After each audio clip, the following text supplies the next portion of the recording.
It was Christmas Eve in Vienna, and our house overflowed with relatives, laughter, and the clinking of glasses. Yet beneath the noise, I felt an odd heaviness. My mother had recently hired a maid to handle the chaos. Her name was Alara. She arrived without warning, carrying nothing but a small suitcase and a letter of recommendation so vague it seemed written by a ghost. From the first moment, she unsettled me.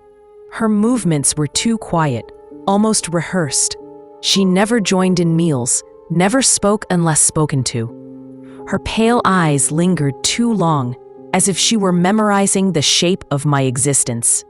Once, I caught her reflection in the hallway mirror. Her gaze was fixed on me, though her body faced away. My stomach twisted with a dread I couldn't name. The first time we spoke alone was in the study. She entered without knocking, carrying a tray with a glass of water. "Are you thirsty?" she asked, her voice flat, neither kind. I shook my head, but she placed the glass on the desk anyway. Her fingers lingered on the rim, pale and still, as if she was waiting for me to touch it. "You don't sleep much, do you?" she said suddenly. I stiffened. "How would you know that?" Her lips curved into a thin smile. "I hear you, the way you toss in your bed, the way your heart races when you're awake at night." My throat dried. "You shouldn't be listening." She tilted her head, studying me like I was a specimen under glass. "I don't listen," she whispered. "I just notice."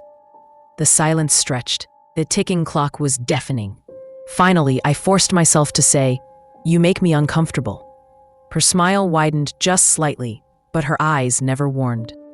"Good," she murmured, and left, the water glass trembling faintly on the desk.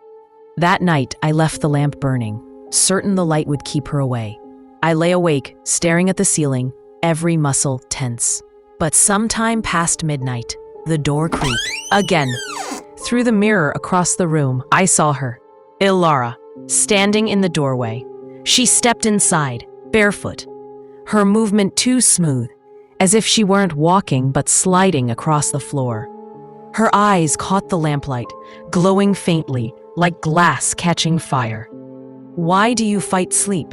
she whispered, her voice both near and far, echoing as though it came from inside my skull. "What are you doing here?"